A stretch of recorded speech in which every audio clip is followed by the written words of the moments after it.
तो हमारे साथ मौजूद हैं हमारे वरिष्ठ साथी हैं और बहुत ही जाने माने राजनीतिक विश्लेषक हैं प्रद्युमन जोशीला जी। प्रद्युमन भाई राम राम। राम राम जी, सभी दर्शकों को नमस्कार, राम राम। प्रद्युमन भाई देखिए, राजनीति की दुनिया की बात करो साथियों, हरियाणा में एक लीडर ने इस्तीफा दिया और उस इस्तीफे के बाद हरियाणा की राजनीति में उथल पुथल मची हुई है। कोई कुछ कह रहा है, कोई कुछ कह रहा है। जिस लीडर ने इस्तीफा दिया है वो बहुत ही वरिष्ठ लीडर, हरियाणा के 50 साल की राजनीति है उनकी, सक्रिय राजनीति। तो स्वाभाविक है चर्चाएं होनी भी थी और चर्चाएं होनी भी चाहिए। अब चर्चा इस बात की हो रही है टाइमिंग की कि आखिर अब इस्तीफा क्यों दिया। इस्तीफा दिया है तो कांग्रेस पार्टी को क्या नुकसान होगा और जिस पार्टी में जाएंगे उसको क्या लाभ होगा, सारी चर्चाएं करेंगे। उनके व्यक्तिगत निर्णयों की भी चर्चा करेंगे और विशेषकर इस बात की चर्चा करेंगे कि जो नलवा की राजनीति है उस पर इस इस्तीफे का क्या असर पड़ेगा। तो हमारे साथ मौजूद हैं हमारे वरिष्ठ साथी हैं और बहुत ही जाने माने राजनीतिक विश्लेषक हैं प्रद्युमन जोशीला जी। प्रद्युमन भाई राम राम। राम राम जी, सभी दर्शकों को नमस्कार, राम राम।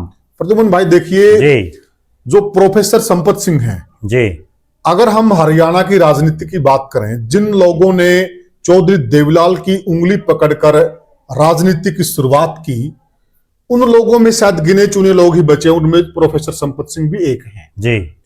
और एक जमाने में तो यूं मानिए कि ये कहा जाता था कि ठीक है चेहरा चौधरी देवीलाल का है लेकिन उन फैसलों में झलक प्रोफेसर संपत सिंह की रही है।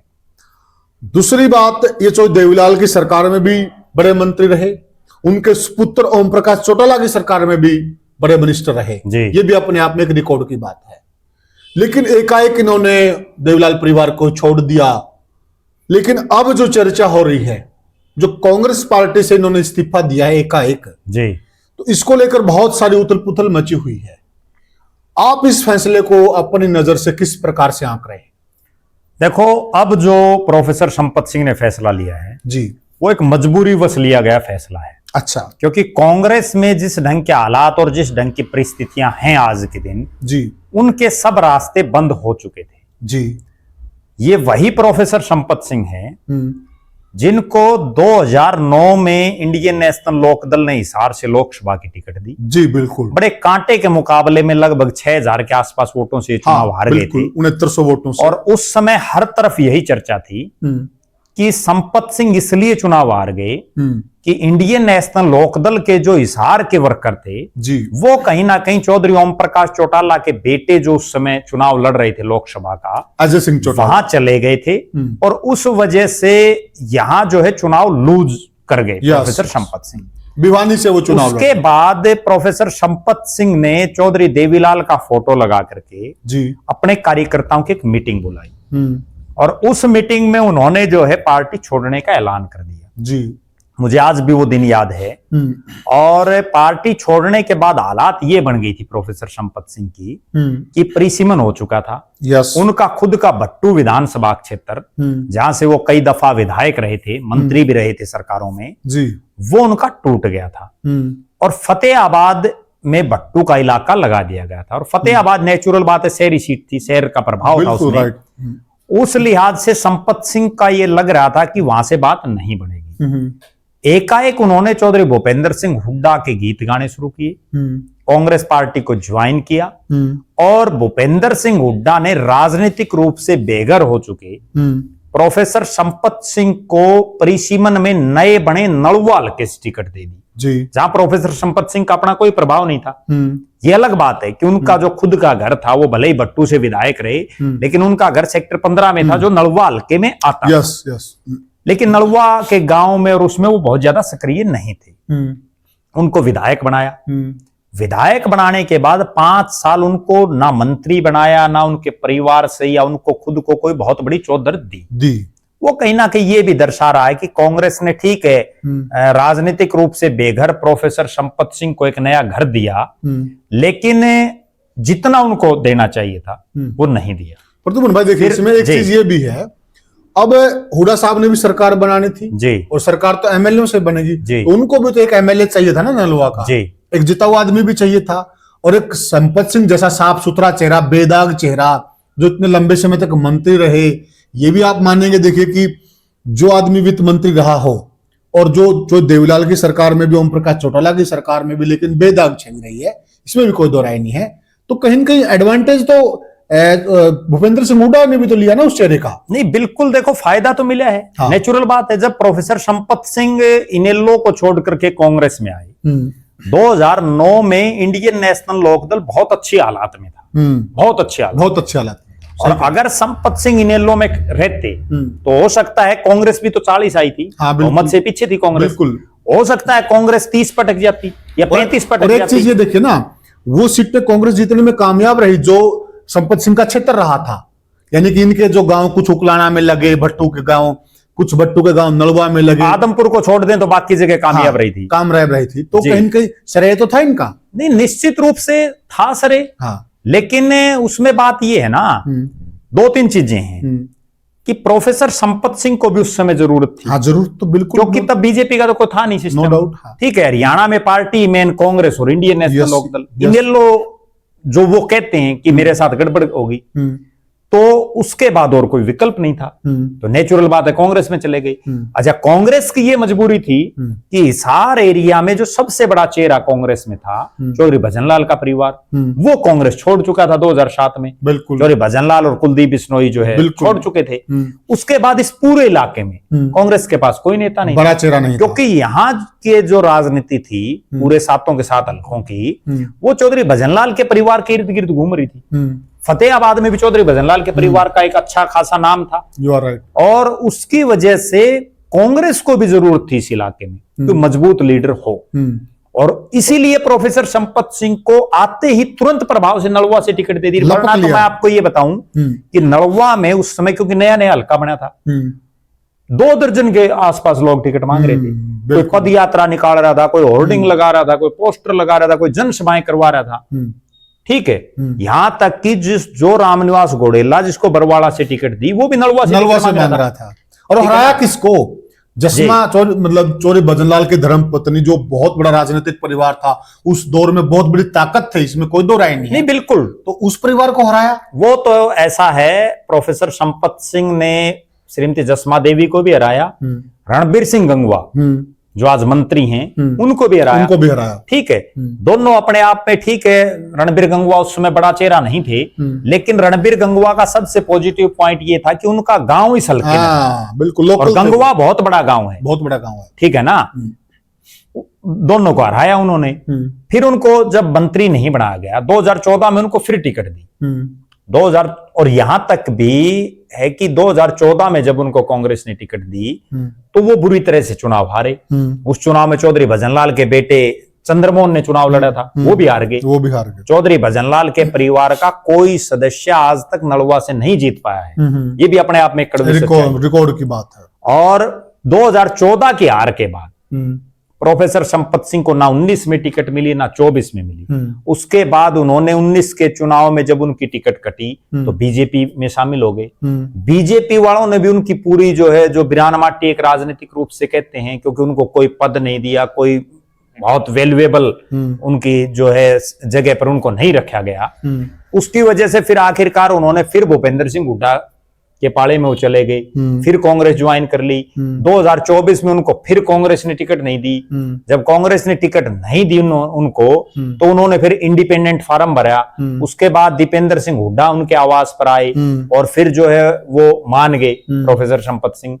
उसके बाद मैं बड़ी एक कड़वी बात बताता हूं, अगर कांग्रेस जीत जाती चुनाव तो हो सकता है प्रोफेसर संपत सिंह कांग्रेस में ही रहते, क्योंकि जीतने के बाद मेरे को जो लग रहा था कहीं ना कहीं उनको कांग्रेस एडजस्ट कर सकती थी, क्योंकि बहुत बड़ा चेहरा, सही कह रहे हैं आप, बहुत और उनको नहीं तो उनके बेटे को कर देती, क्योंकि वो खुद तो देखो इतने पावरफुल रहे तो कोई चेयरमैन बनेंगे नहीं, लेकिन उनका बेटा जो राजनीति के अभी ABCD सीख रहा है उसको कहीं ना कहीं चेयरमैन लगा के एडजस्ट कर देती पार्टी। बिल्कुल सही, ठीक है।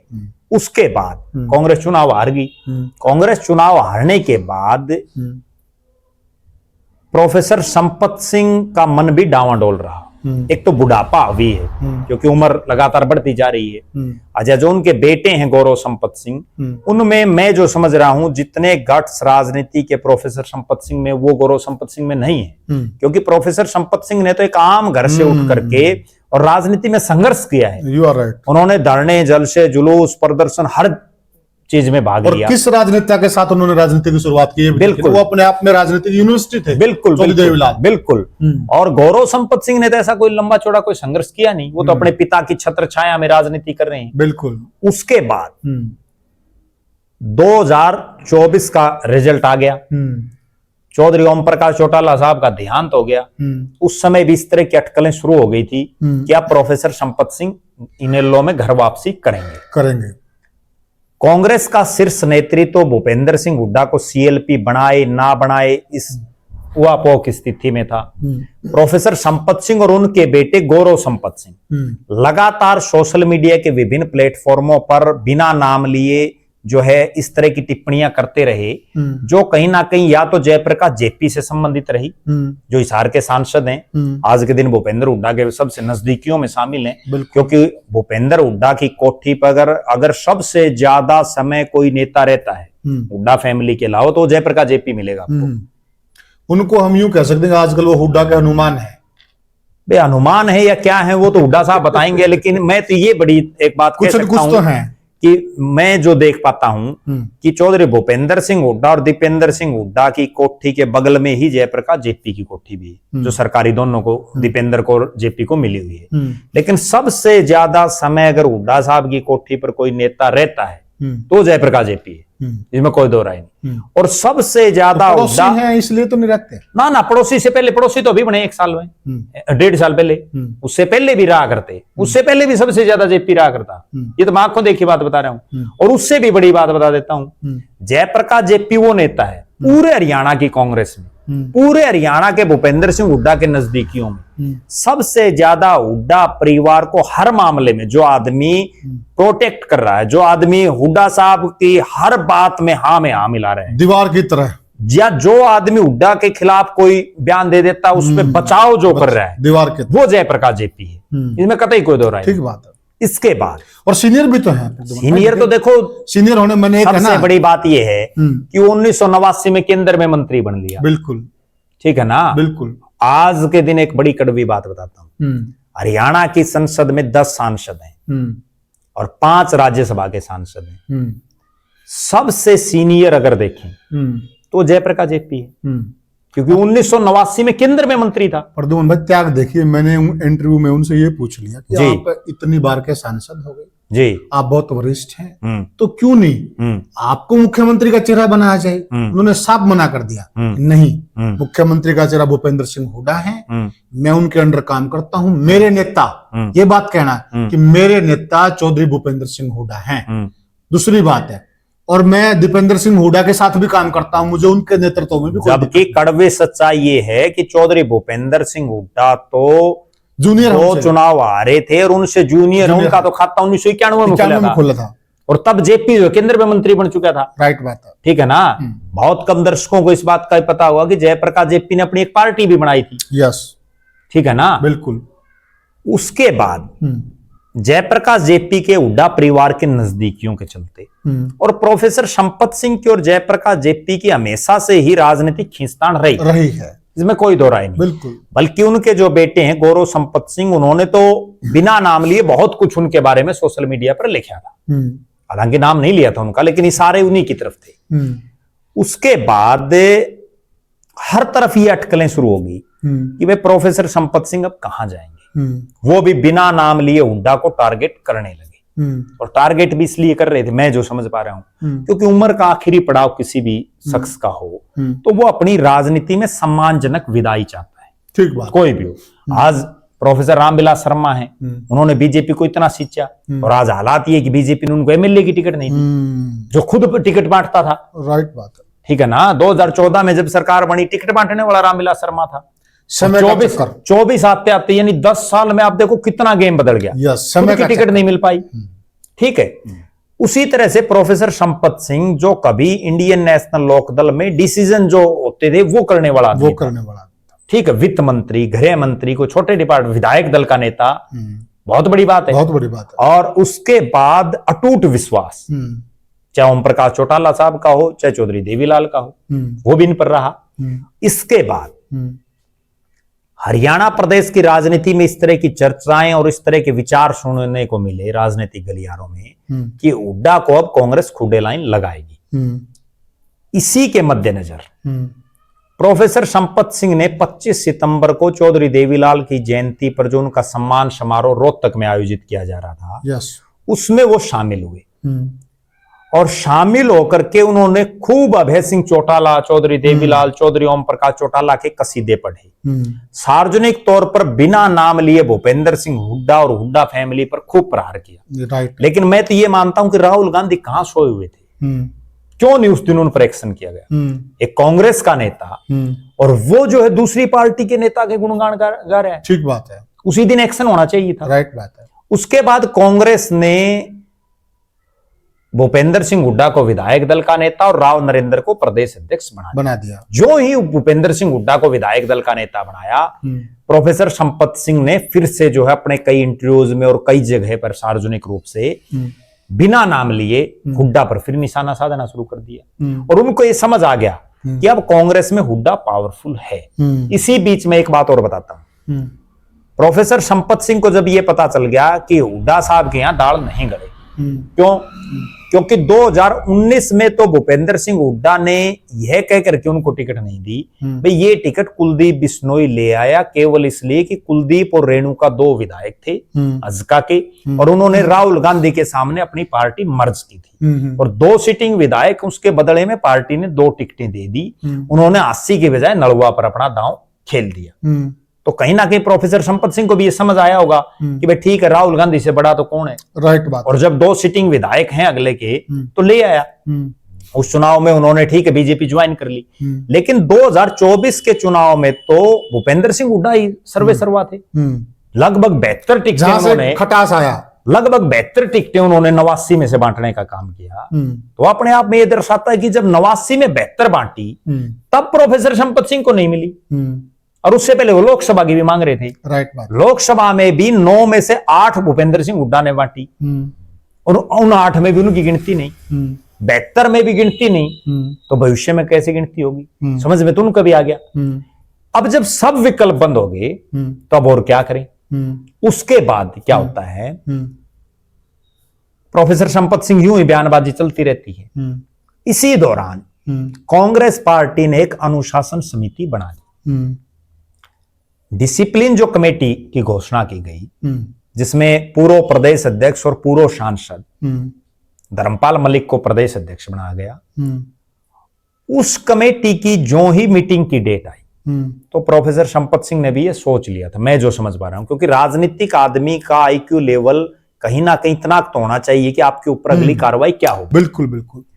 और मुझे भी अंदेशा रहा कि अगर संपत सिंह ये फैसला ना करते, तो 1-2 दिन बाद उनको कांग्रेस पार्टी पहले नोटिस देती और नोटिस देकर के निकाल देती। क्यों? क्योंकि आज भी चौधरी भूपेंद्र सिंह हुड्डा ही हरियाणा में कांग्रेस में मजबूत हैं। बिल्कुल। प्रोफेसर संपत सिंह ने इस दरमियान बीच में कुमारी शैलजा और रणदीप सिंह सुरजेवाला से भी अपनी नजदीकियां बढ़ाई थी। कुमारी शैलजा की कोठी पर उनके कार्यक्रमों में उन्होंने जाना शुरू कर दिया था। उन्होंने रणदीप सिंह सुरजेवाला के कार्यक्रमों में शिरकत करनी शुरू कर दी थी। उन्होंने रणदीप सिंह सुरजेवाला ने जिनको हिसार का जिला प्रधान बनवाया, जो सुरजेवाला गुट का है, उनके कार्यक्रमों में जाना शुरू कर दिया था। राइट। उनकी कोशिश ये थी कि अगर हुड्डा सीएलपी ना बने तो वो कांग्रेस में जमे रहते, क्योंकि फिर शैलजा और रणदीप गुट हावी हो जाता। लेकिन जब उनको लगा कि हुड्डा साहब को फिर पावर मिल गई, और जब 72 में आपका नाम नहीं आया, और उसके बाद तो इतने बयानबाजी आपकी तरफ से हुई है कि अब तो चाहे 90 की 90 बांटने होंगे तो भी को नहीं आओगे। ठीक है, कोई रास्ता जब नहीं दिखा, और जब ये लगा कि अब अनुशासन समिति बन गई है, मीटिंग होनी शुरू हो गई है, और कहीं ना कहीं नोटिस आ गया और पार्टी ने निकाल दिया, तो बहुत भारी फजीयत होगी। इसी के चलते उन्होंने ये कदम उठाया है, और इसी के चलते उन्होंने बड़ा लंबा चौड़ा एक लेटर लिख करके जो अपना इस्तीफा दिया है।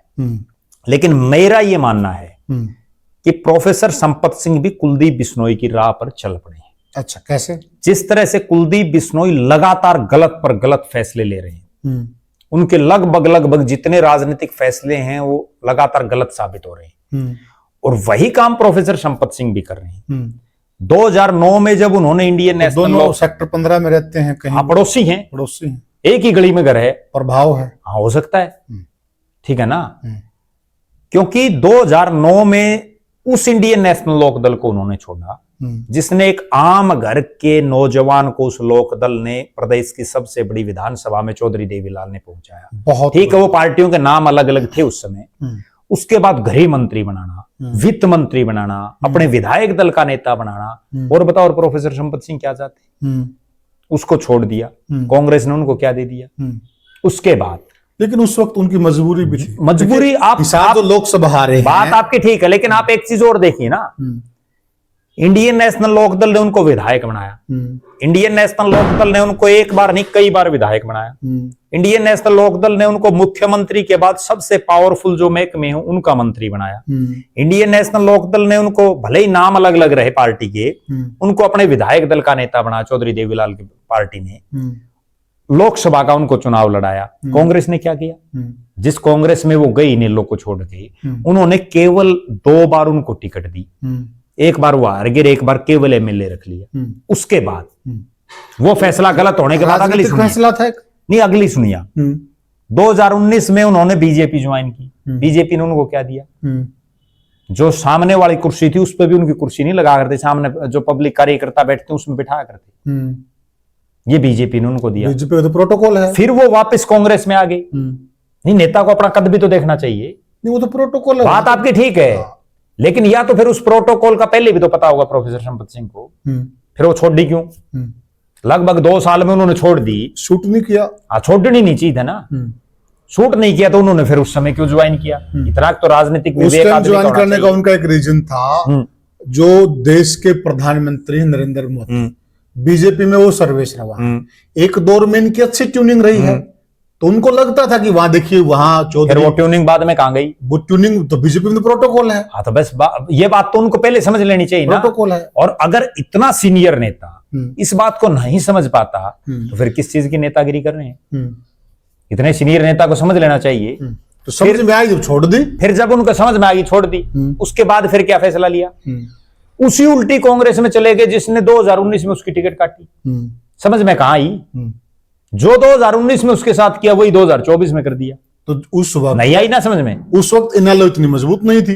बात आपकी ठीक है, इनेलो मजबूत नहीं थी, वो हम भी मानते हैं, मैं नहीं थी, सभी लोग मानते थे वो इनेलो में जाने वाला। लेकिन कई बार अजय सिंह से उनकी बनती नहीं थी, जाए कहां। कई बार राजनीतिक फैसले ऐसे भी होते हैं, आप गलत समय पर गलत फैसला आप ले रहे हो, उसकी बजाय आप चुप होकर के घर बैठ जाओ। 2 साल घर भी तो बैठ सकता था आदमी, एंड टाइम पे फैसला लेता। हमने बहुत नेता ऐसे देखे बिल्कुल जो एंड टाइम पे ले लेते हैं। फिर उसके बाद उससे बड़ा जो गलत फैसला रहा, कांग्रेस ने ठीक है नहीं दी टिकट। 25 सितंबर की रैली से पहले अभय सिंह चौटाला पूरे हरियाणा में घूम घूम करके एक ही प्रचार कर रहे कि मैं दराटा ठा दूंगा 25 को, इतने बड़े बड़े नेताओं को ज्वाइन कराऊंगा कि उस दिन तो आंधी आ जाएगी। और सबकी निगाहें ये थी कि प्रोफेसर संपत सिंह ज्वाइन करेंगे। रैली पर गई कांग्रेस में होते हुए, रैली में जाकर के भाषण दिया, खूब अभय सिंह चौटाला, चौधरी देवीलाल, चौधरी ओम प्रकाश चौटाला के कसीदे पढ़े, अपनी पार्टी के नेताओं को बिना नाम लिए खूब टारगेट किया, और उसके बावजूद पटका नहीं पाया, उसके बावजूद पार्टी ज्वाइन नहीं की। अगर उस दिन वो ज्वाइन कर लेते, उस रैली के सबसे बड़े हीरो बन जाते।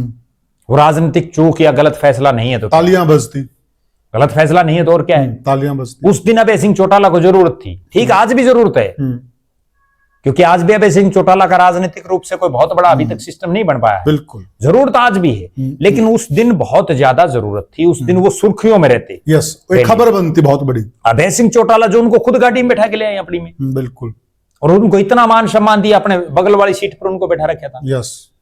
और अब क्या है, अगर उस दिन तो वो फैसला ले लेते तो बड़े हीरो बन जाते। तो अब क्या? अब तो इनेलो को भी समझ में है, अभय सिंह को भी समझ में, ठीक है ले लेंगे पार्टी में, लेकिन जितना वेट उस दिन मिलना चाहिए था अगर वो ज्वाइन करते, अब उतना मिलेगा। मुझे तो इस चीज में बहुत बड़ी शंका लग रही है, क्योंकि अब तो मजबूरी है। अब प्रोफेसर संपत सिंह जाएंगे कहां? भारतीय जनता पार्टी में जाकर के देख लिया, वे वहां के हालात हुई उनकी। कांग्रेस से उन्होंने पिंड छुटवाया है अभी, वो कह रहे हैं कि भाई मैं तो बड़े चैन की नींद सोया हूं। ठीक है, इतना भार मेरे सिर पर था, वो कांग्रेस छोड़ दी उन्होंने। उसके बाद अब जो है जेजेपी में लगता नहीं कि कहीं वो जाएंगे। 36 का आंकड़ा। ठीक है, आम आदमी पार्टी का भी कोई बहुत बड़ा जुगाड़ नहीं है हरियाणा प्रदेश में, कोई सिस्टम नहीं है।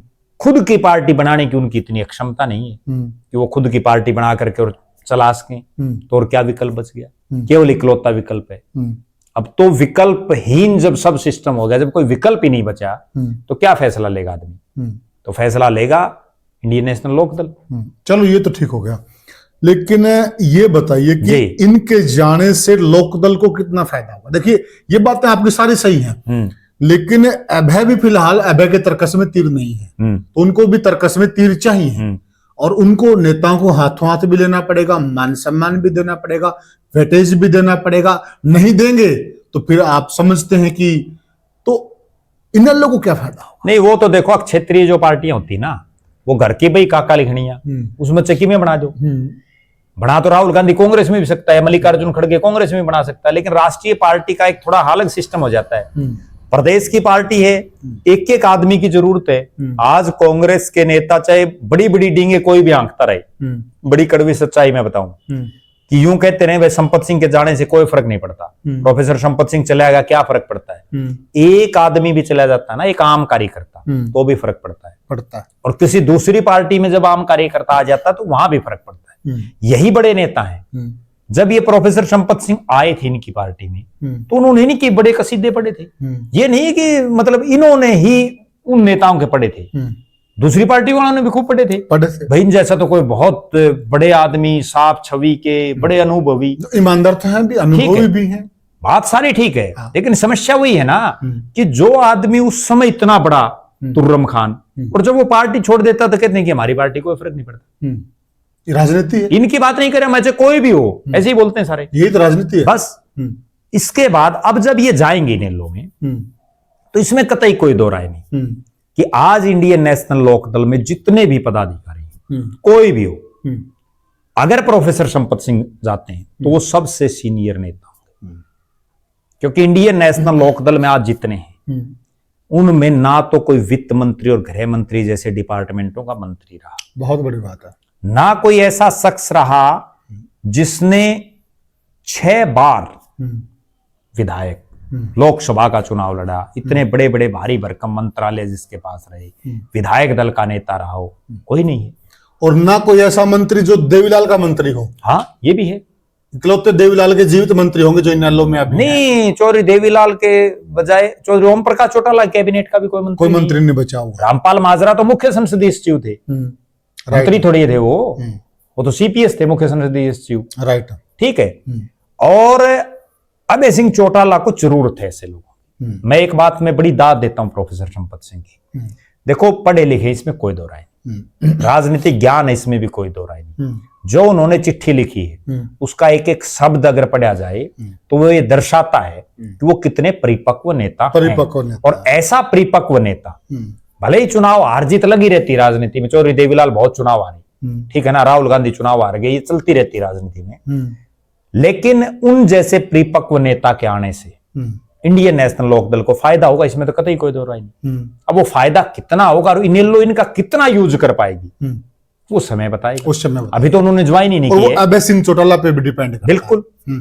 और साथियों देखिए, ये हमारा अनुभव कह लीजिए या कुछ भी कह लीजिए, अभी तक उन्होंने इस बात की कोई घोषणा नहीं की कि मैं इनेलो में जाऊंगा, परंतु हम चर्चा कर रहे हैं, यानी कि हमें कहीं न कहीं इस बात की श्योरिटी है, हमारे जो सूत्र हैं, हमारे जो गट्स हैं, हमारा जो आंकलन है, वो हमें एक क्लियर संकेत दे रहा कि वो इनेलो में ही जाएंगे। तो ये तो हो गया इनेलो के एंगल से जी। अब बात करते हैं हल्का नलवा के एंगल से जी। अब देखिए, अब कहीं हुडा साहब कह देंगे कि कांग्रेस को कोई असर नहीं पड़ेगा, लेकिन रियलिटी ये है कि अब जो मौजूदा चुनाव था, उस चुनाव में जो यहां से कैंडिडेट थे जी, वो बुरी तरह हारे हैं जी। ठीक है, अब एकमात्र कांग्रेस के पास बड़ा चेहरा नलवा में प्रोफेसर संपत सिंह थे, संपत सिंह ने छोड़ दिया है, तो अब यहां भी तो खालीपन हो गया है ना।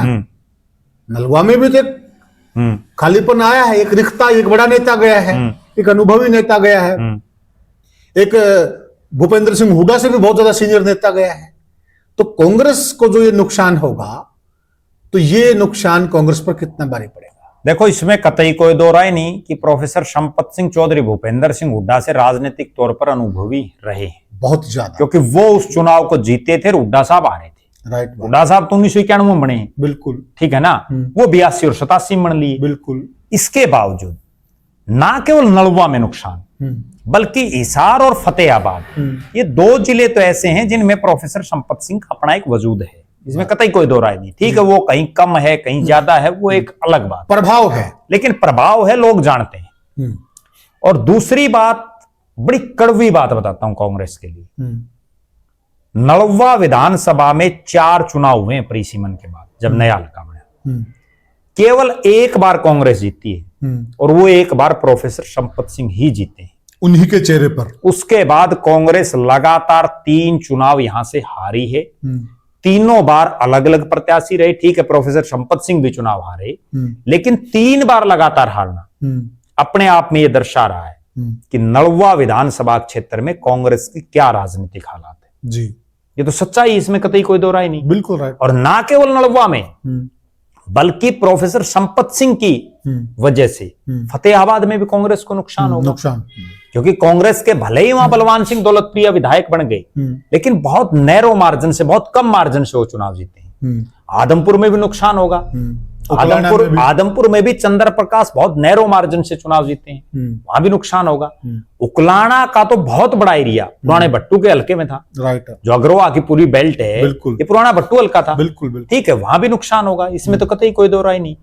अब सबसे बड़ी बात यह है कि प्रोफेसर संपत सिंह जो बुजुर्ग हो चुके हैं, वो कितनी मेहनत कर सकते हैं, उनका बेटा कितनी मेहनत कर सकता है, तभी तो लोग जुड़े रहेंगे। वरना हमने वो लोग भी देखे हैं, जब जो बुढ़ापा आ जाता है तो उसके बाद लोग जाना छोड़ देते हैं, कार्यकर्ता जाना छोड़ देते हैं, क्योंकि नए आदमी के साथ जुड़ना लोगों को आसानी रहती, लोग नए आदमी के साथ जुड़ना पसंद करते हैं। फिट और एक्टिव तो हैं, फिट और एक्टिव हैं, लेकिन जनता के बीच कितने करेंगे, क्योंकि अब वो यूं तो है नहीं 20 किलोमीटर पैदल चल सकते हैं लोगों के बीच में, वो चीज तो नेचुरल बात है, बुढ़ापा आया हुआ है, 80 साल की उम्र। हाँ, लेकिन अब वो ये है कि जैसे जो मोदी जी ने बना रखे ना मार्गदर्शक मंडल, तो इस तरह मार्गदर्शक मंडल में रह करके और जिस भी पार्टी में वो जाएंगे, वहां जो अपनी मजबूती अनुभव भी काम आएगा, अनुभव काम आएगा, कोई बात नहीं, बिल्कुल आएगा, नेचुरल। तो साथियों, हमने चर्चा की, बिल्कुल स्पष्ट चर्चा की है और बिल्कुल निष्पक्ष चर्चा है। इस चर्चा में लगभग हमने प्रोफेसर संपत सिंह का जो राजनीतिक जीवन रहा है उसको लगभग पिरो दिया है, और इस तरह से पिरोना कोई आसान बात नहीं साथियों। आप भी कमेंट सेक्शन में बताइएगा कि जो प्रोफेसर संपत सिंह के जाने से हल्का नलवा में जो खालीपन आया है, क्या कांग्रेस पार्टी उस खालीपन को भर पाएगी, और इनेलो में कितना फायदा होगा, और अभय सिंह चौटाला को प्रोफेसर संपत से किस प्रकार से काम लेना चाहिए, और किस प्रकार से इस चेहरे को आगे रखकर इस चेहरे के अनुभव को पार्टी में समायोजित करके किस प्रकार से इनेलो को आगे बढ़ाना चाहिए, यह आप हमें कमेंट सेक्शन में बताइएगा। फिर मिलेंगे किसी और मुद्दे पर, किसी और मामले में, तब तक के लिए राम राम।